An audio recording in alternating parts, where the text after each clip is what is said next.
Bonjour, alors je me présente Martine Borel, je suis la directrice de la médiathèque Georges-Héroboul de Septem-les-Vallons et on s'occupe aussi de l'action culturelle, nous, à la médiathèque de la commune. Voilà, donc Oui, bonjour, donc Yelena Sabjik, donc je travaille à la médiathèque de Septem et je suis responsable du secteur un peu pop culture, donc les jeux, les mangas, bandes dessinées, K-pop et plein d'autres choses dont je vous parlerai un petit peu plus tout à l'heure. Voilà, donc on va vous présenter un petit peu la médiathèque juste pour vous montrer le contexte. Donc la médiathèque Georges-Héroboul, c'est à peu près 900 mètres carrés. On est 7, mais on est 5,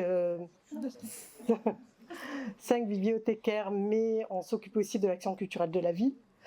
On a un médiateur numérique parce qu'on a une création de Fab Lab. Moi, je suis arrivée il y a 3 ans, donc avec la mission de créer le Fab Lab, de mettre en place tout ce qui était numérique. Donc on a un Fab Lab, le médiateur numérique, et on a aussi une salle d'exposition qui s'appelle le Jardin des Arts. Alors c'est pas la microfolie, mais nous c'est du présentiel et de l'accrochage. Et voilà, donc on a une médiatrice de l'art qui s'occupe de cet espace à tremplin. Voilà, donc on est une commune de 12 000 habitants. 12 000 habitants, très étendue. Le problème, c'est que la commune est très étendue et nous, on est à peu près, on est situé dans un no man's land presque. Il y a quasiment rien autour. Alors en face, il y a un gros projet d'éco-quartier, mais pour l'instant, on est un petit peu isolé. La commune est très très étendue et voilà. Donc pour planter un petit peu le décor, nous, on est passé de 21h30 à 32h30 d'ouverture public. On est ouvert entre midi et 2 parce que là, on s'est aperçu que le public jeune, en fait, nous, on touche Marseille et on est juste avant Aix. Donc, on est très urbanisé et on a un quartier prioritaire qui est pour nous prioritaire sur la ville, contrairement à celui de Mehdi tout à l'heure. Voilà, et on travaille beaucoup avec eux. Et on a des jeunes, des fois, qui sont un petit peu livrés à eux-mêmes. Et la médiathèque est quand même un point... voilà, c'est vraiment un point d'accueil. Et je pense qu'ils y trouvent plein de choses. Et entre midi et 2, c'est bien aussi de les avoir... Alors maintenant, ils peuvent manger à l'intérieur. Hein, nous, on peut manger dedans, au milieu des livres, comme à la maison, quoi. Voilà, ils sont assez à l'aise hein, chez nous, on le voit sur la photo. Voilà, vas-y, passe. Voilà, alors le budget, je vous ai mis aussi le budget, mais tout notre équipement. On a 4 postes pour le public, on a le Fab Lab, on a des tablettes, Wi-Fi gratuit, on a pas mal de choses dans le Fab Lab qui attire aussi les jeunes et les tout petits aussi. Alors tout a été subventionné 80%, hein, parce que la commune n'a absolument pas de moyens financiers, donc c'est vraiment des montages financiers qui ont été faits, voilà. On a un budget effectivement qui paraît peut-être pour des petites communes, mais on s'occupe de toute l'action culturelle de la commune et le budget est remis à plat chaque année pour répondre aux objectifs des projets en fait. On n'a pas le même budget chaque année. Donc on remet à plat et c'est pour ça que vous avez des gros décalages de l'année passée à cette année. Par exemple sur la ligne 611, voilà, sur certaines lignes budgétaires parce qu'on remet tout à plat chaque année en fonction des objectifs et de ce qu'on a envie de travailler. Voilà. Alors, on nous a dit de mettre action sur les 6-12 ans. Donc, on va vous expliquer un petit peu nous ce qu'on met. On a une feuille de route pour nos 6-12 ans.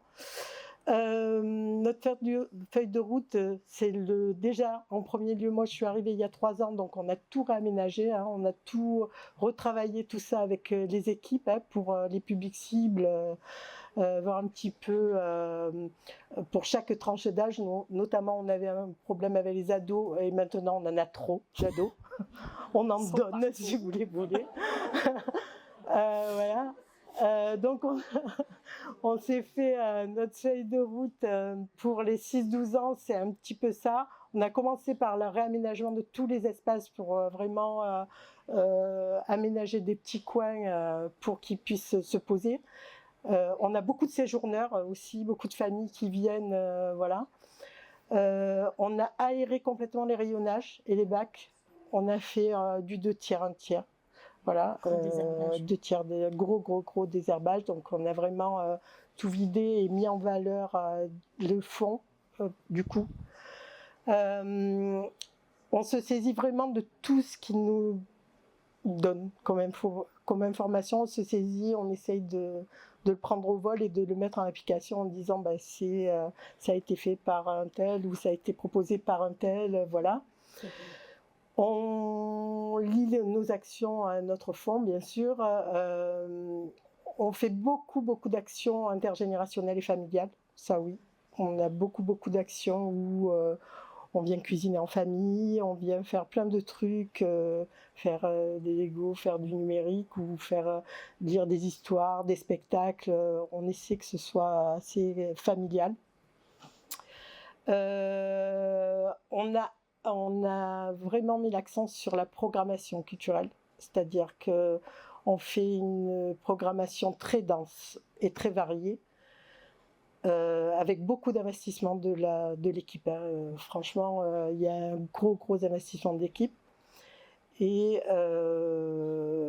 afin de vraiment attirer du public et qu'il soit dans un lieu qui soit familier, qu'il le connaisse, qu'il se l'approprie et qui, voilà.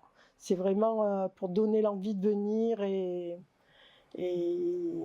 voilà, la programmation c'est essentiellement dans ce but-là avec beaucoup on calcule sur le fond qu'on a envie de mettre en valeur, quelles animations on va faire, voilà, on essaye de tout lier, tout ceci, et on co-construit beaucoup avec les partenaires, qui soient associatifs, qui soient institutionnels, quasiment toutes nos actions sont co-construites. Et là, je vous ai mis la petite photo, Yelena va vous en parler, parce qu'en fait, c'est pour vous illustrer, parce qu'en fait, on a découvert que sur Septem, on avait une entreprise qui... et souvent, on oublie, dans nos partenaires, on oublie les entreprises parce que c'est un peu éloigné de notre culture à nous, bibliothécaires, les entreprises. Et on les oublie un peu dans le partenariat. Et en fait, on s'est aperçu qu'il y avait des pépites autour de nous, notamment cette société qui s'appelle Spartan Space. Et voilà, Yelena va vous en parler parce que voilà, pour nous, ça a été une pépite. Je dis juste un petit mot, mais on ne penserait pas qu'à Septem-les-Vallons, il y a une entreprise qui travaille avec la NASA, qui prépare ça s'appelle EuroHab, c'est ce que vous voyez ici, et c'est en fait un habitat lunaire avec lesquels ils sont en compétition avec d'autres entreprises dans le monde entier pour réussir en fait à construire un habitat qui permettra d'avoir un pied-à-terre, enfin pied-à-lune entre guillemets, pour les scientifiques et les astronautes qui devront faire des prélèvements sur place et travailler en fait sur la Lune, donc dans lequel ils vont passer 2, 3, 4 jours. Donc tout est hermétique, sous oxygène, etc. Et en fait, nous, dans notre commune, on a appris qu'il y avait cette entreprise avec vraiment du coup ce que vous voyez ici et qui va être installée à la bibliothèque pendant du coup... À l'extérieur, hein. Pas dedans, mais elle est grande, mais pas assez. Oui, parce que le truc fait plusieurs tonnes, etc. Il faut y monter à partir d'une échelle. Enfin, c'est un truc assez incroyable. Et où du coup, eux vont pouvoir faire leur simulation en live vraiment avec les 16 autres points qui ont été sélectionnés, parce qu'en France, c'est la seule entreprise qui a été sélectionnée pour participer à ce concours. Et donc, ils vont être, je crois que c'est en Géorgie, non, c'est où en Autriche. En Autriche, du coup, où ils vont être du coup directement en lien avec les astronautes et 2 astronautes qui vont rester dans cet habitat pendant 3 jours à la bibliothèque sans pouvoir en sortir pour faire tous leurs tests d'oxygène, etc.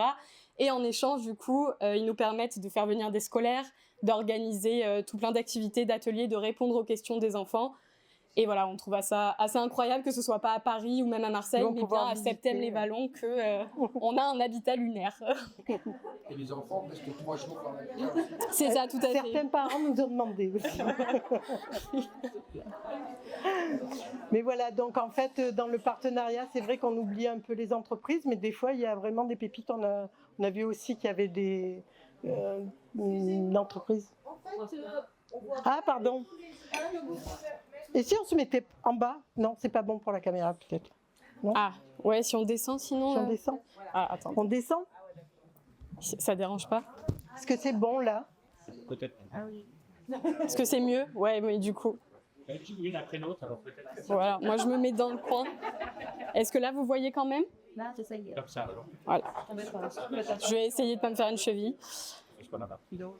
Voilà, donc juste pour dire que des fois, on peut avoir des petites pépites autour de nous. Voilà, donc là, c'est quelques actions de la médiathèque. Alors là, c'est pas forcément en lien avec les lectures, mais c'est aussi pour vous montrer ce qu'on peut faire, enfin, ce qu'on nous, on fait pour qui peut sortir des sentiers battus. Hein. On fait atelier customisation. Ben là, on a fait une journée vélo, donc on a fait des ateliers customisation avec une cricut. Hein, c'est des petites cricuttes. Je ne sais pas si vous en avez. Vous en prêtez pas vous à la bibliothèque départementale. Voilà, des petites cricuttes. En fait, c'est des découpes vinyles qui valent dans les 300 € à peu près, et on peut faire toute la signalétique. Nous, on fait toute notre signalétique avec. Et on fait plein de petits ateliers comme ça qui peuvent être faits avec les... Voilà, donc là, on a travaillé.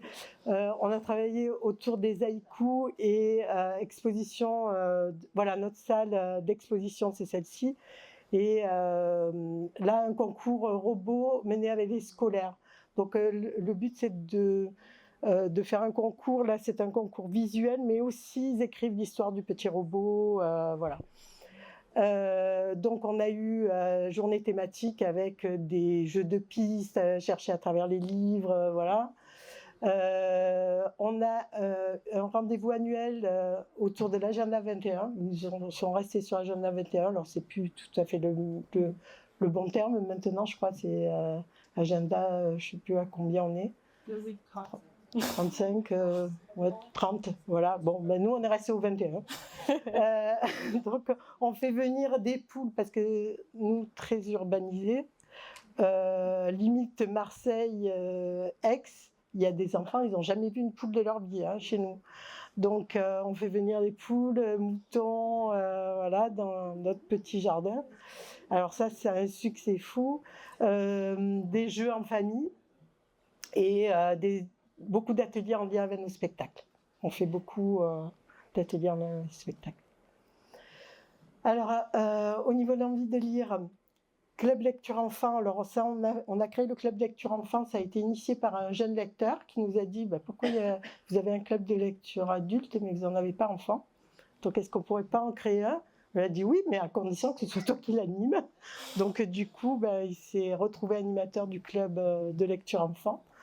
Et c'est assez sympa parce qu'ils se mènent des gâteaux, des bonbons, ils présentent leurs livres, enfin bon, c'est assez sympa. On fait beaucoup de lectures hors les murs et dans nos murs. Les stagiaires, on les exploite aussi. On les met à lire, ils s'éclatent. Les petits champions, tout à l'heure on parlait des petits champions de la lecture. Voilà, nous on organise la finale locale. Donc, on propose une aide aux enseignants et en organisant la finale locale.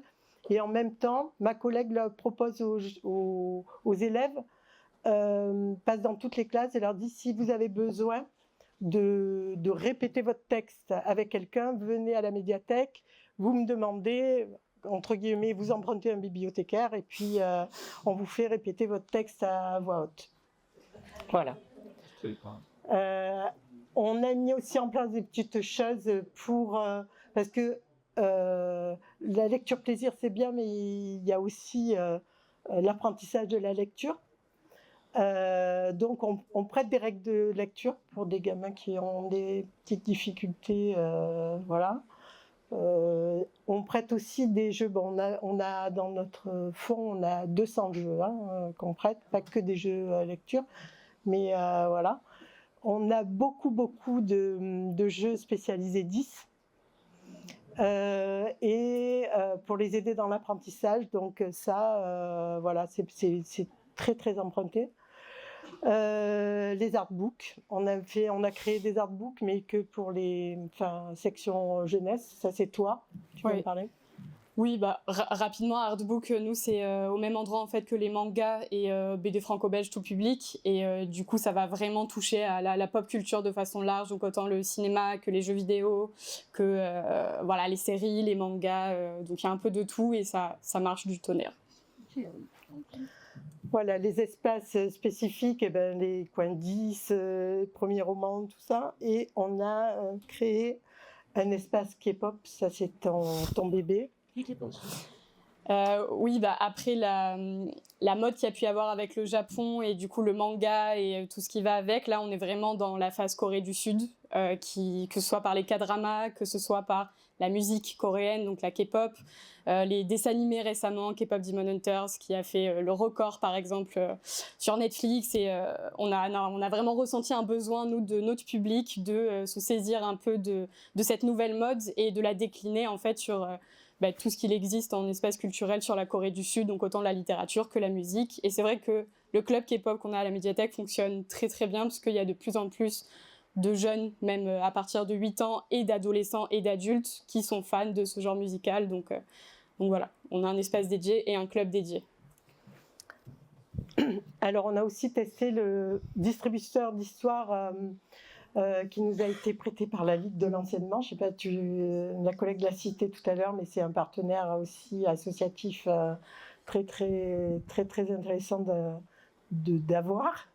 Je ne sais pas si la bibliothèque départementale, vous avez pas ce genre d'équipement, mais c'est vrai que c'est un équipement qui est assez sympathique, parce que c'est un distributeur d'histoire là, mais nous on a travaillé autour des haïkus par exemple, et après les haïkus étaient distribués, donc ont été chargés dans la machine, et les gens qui passaient à la bibliothèque, les enfants, tout ça, pouvaient prendre un haïku qui avait été créé par la classe 2, voilà. Donc il y a pas mal d'animations à mener avec cette boîte à histoire là, c'est assez sympa. Si la bibliothèque départementale en achetait une à faire prêter dans les... voilà, ça peut être aussi la porte ouverte, parce que ça peut être des petites histoires courtes, et des histoires qui ont été faites en atelier d'écriture ou créées, des petits poèmes, voilà. C'est assez... Oui, c'est comme des tickets de caisse en fait.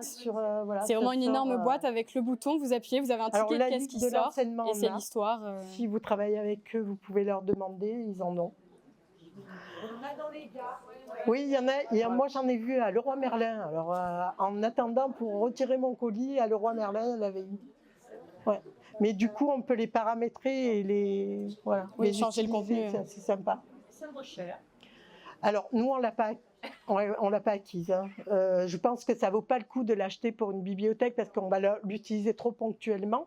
Par contre, ça vaut le coup pour les associations, enfin là c'est la Ligue de l'enseignement, ou une bibliothèque départementale, de l'avoir, de faire tourner, voilà, parce que ça va être utilisé ponctuellement pour un projet. Mais alors là, c'est le club manga. Alors, on fait tout sous forme de fiche action, nous. Oui, hein. On décline tout sous forme de fiche action. Toutes nos actions sont, voilà. Donc, oui, tous nos ateliers sont sous cette forme, du coup, que ce soit avant de les mener ou ensuite pour faire le bilan un peu de savoir comment ça s'est passé. Ici, donc, c'est pour des actions régulières. Je vous parle rapidement du coup du club manga qu'on a mis en place, et à la bibliothèque et en hors les murs, parce que du coup, j'ai pu intervenir 2 fois au collège pour faire ce club lecture, donc avec la documentaliste qui, pareil, du coup, Catalar, nous a permis aussi de faire vraiment du travail directement avec les collégiens. Donc on en avait fait plusieurs avec les 6e, 5e notamment, et ensuite avec les 4e, 3e. Mais c'est un club qui a très bien fonctionné parce que on essaie de mettre en valeur en fait quelque chose que les jeunes enfants ou adolescents aiment, et qui est parfois un petit peu décrédibilisé par rapport à la lecture classique. J'entends souvent les parents qui vont dire « Ok, t'as pris 4 mangas, mais prends des vrais livres s'il te plaît ». Le manga est un vrai livre, ce n'est pas un roman. Mais c'est un vrai livre, et en fait dans ce club on essaie d'apporter beaucoup de bagages culturels sur par exemple l'histoire du Japon, sur l'histoire du manga, et en fait c'est très intéressant de voir des gamins de 7-8 ans retourner voir leurs parents en leur disant tu sais d'où vient le mot manga, tu sais que c'est Hokusai le premier qui a fait la grande vague, le maître des estampes, qui a pu utiliser ce mot, et qui sont fiers en fait du coup de pouvoir dire oui, j'aime le manga, j'aime lire ça, mais en fait, on a étudié une page où on a vu le découpage de telle case sur Naruto ou sur des mangas très connus et qui ont tendance à être dévalorisés par rapport à la littérature ou au roman jeunesse. Donc nous, on a beaucoup travaillé là-dessus et ça a beaucoup plu au collège. Donc on a eu la chance aussi d'être écoutés et portés par les enseignants, notamment la professeure documentaliste, mais pas que. Et du coup, ça leur permet ensuite de venir chez nous pour les prochains clubs, parce qu'on va en faire un par trimestre chez eux et le reste va se passer chez nous. Et en fait, ils viennent avec leurs propres propositions et en étant contents d'avoir les quiz où ils se souviennent de ce qu'on a vu la dernière fois et ils ont déjà la réponse, les infos, etc. Donc en fait, ils le mettent en valeur eux-mêmes et après, du coup, on peut faire aussi des ateliers plus créatifs avec des marque-pages, avec des cadeaux pour Noël à offrir, etc. autour de cette thématique. Et peu importe l'âge, ça leur plaît toujours autant.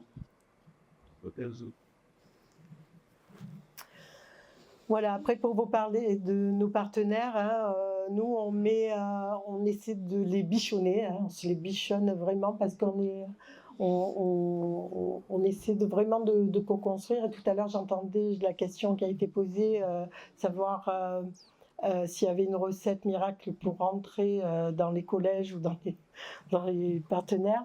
Alors je sais pas, mais nous, on a un peu frappé fort la première année. On leur a proposé un spectacle prêche-locage. Donc, wow. Je ne sais pas si vous connaissez. Ah oui. Voilà. Oui, alors nous, on a Provence en Seine. Vous n'avez peut-être pas Provence en Seine, mais on les touche à moins 50%. Voilà. Et en plus, c'était une petite forme. Donc, on a pu... Voilà, on a pu leur proposer à moindre coût et du coup, toutes les portes se sont ouvertes. Après. Voilà, donc on travaille avec le JS l'Espace Jeune, le centre de loisirs, centre social, parce qu'on a un quartier prioritaire sur la commune, avec une cité voilà, où on a un centre social qui est très actif et avec lequel on travaille tout le temps.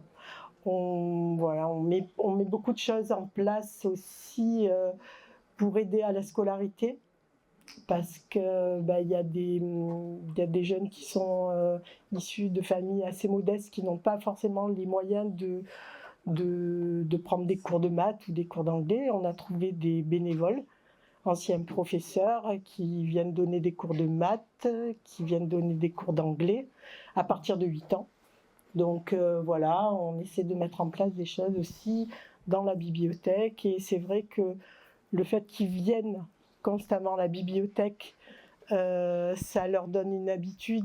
Ils sont chez eux, hein, vraiment. Ils rentrent, ils sont chez eux, ils savent qu'ils peuvent grignoter dans un coin, on ne va pas les engueuler. Ils peuvent s'étaler sur les fat boys ou des trucs comme ça.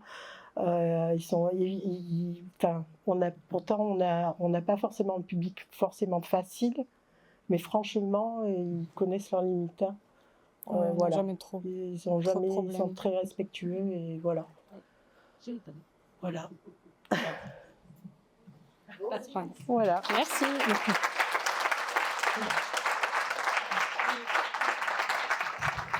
Nous, on se demandait juste qu'est-ce que vous appeliez artbook. Les artbooks, ça va vraiment être des livres dérivés. Alors c'est ce que je disais sur la pop culture, donc vraiment la culture pop où ça va être cinéma. On a des artbooks sur Harry Potter, sur Star Wars. Ça va être des livres un peu d'art, beaux livres, vraiment. En fait, c'est ça. C'est des livres qui vont coûter cher en règle générale parce qu'ils sont très beaux visuellement, qu'ils ont une très belle édition en hardback, etc. ou des éditions limitées et où ça va être beaucoup d'images. Inspiré de l'œuvre et aussi beaucoup de textes sur les créateurs, sur comment ils ont créé le jeu, le film, etc. Merci. Et du coup, ces artbooks, ils sont prêtés comme n'importe quel document ou est-ce que vous faites de la médiation particulière autour ? Ils sont prêtés comme n'importe quel document. Nous, on fait pareil avec les jeux de société, c'est-à-dire que nos plus grosses boîtes en jeux de société adultes, très cher. On essaie de prendre les boîtes à 100, 150, 200 € que les gens ne peuvent pas se permettre d'acheter, justement pour essayer de les rendre le plus accessibles possible. Et nous, tous les gamins à la médiathèque qui sont fans de manga, ils pourront jamais s'acheter, là où ils en sont en tout cas, l'artbook à 60 € de Naruto importé du Japon ou ce genre de choses. Donc moi, j'amène toutes les nouveautés au club manga ou au club qui correspondent, en fonction de ce que c'est, si c'est K-pop ou autre chose. Mais par contre, on les encourage fortement à les emprunter, à s'en investir, à se les prêter et à en parler. Tout comme nos jeux adultes, du coup, à 150, 200 €, etc. Très honnêtement, hein, sur les jeux adultes à Il y 150 a rien. euros, les grosses boîtes, il n'y a que des gens qui savent ce que c'est, qui s'y connaissent et qui apprécient ce type de jeu qui les empruntent. On n'a pas eu de problématique, j'en ai beaucoup plus sur les Scrabble, les petits jeux classiques, les Monopoly, où on perd le pion, le machin, le dé, etc., que sur les gros grosses jeux, boîtes. On précise bouge nous pas. dessus en fait que ça va être pour joueurs experts ou expérimentés. Nous, on va faire des ateliers pour apprendre aux gens à y jouer, mais on a très très peu de pièces qui manquent dedans. Parce que les gens qui les empruntent savent que c'est une partie de 3 heures et qui vont s'investir particulièrement pour ce type de jeu. Et puis, ils sont contents de pouvoir le réemprunter derrière. C'est ça. Donc pour l'instant, on n'a pas du tout eu cette problématique. Non, vraiment plus sur les petits jeux classiques que tout le monde emprunte et qui ont une durée de vie plus... Voilà. Il va manquer une carte au tam-tam qui coûte 7 euros. C'est ça. Oui, j'ai démontré les petits jeux tam-tam là, qui sont super bien faits. Et franchement, en plus, pour les aider à la lecture, quand ils commencent à lire et qui confondent certaines lettres, le P, le B, tout ça, tous les petits jeux tam-tam qui valent pas grand-chose. Mais que du coup, on rachète. C'est intéressant d'avoir en bibliothèque, je pense.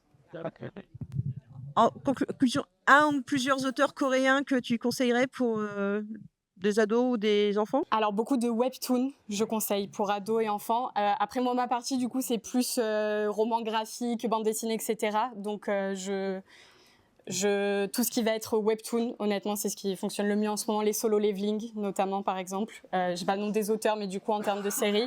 Maintenant, en littérature coréenne, du coup, nous, c'est un roman adulte, donc c'est moins mon domaine. Mais le dernier prix Nobel de littérature, il me semble qu'elle est coréenne, si je ne dis pas de bêtises. Donc, voilà, l'essor est là. Voilà, merci. Merci. Je vais avoir un prix.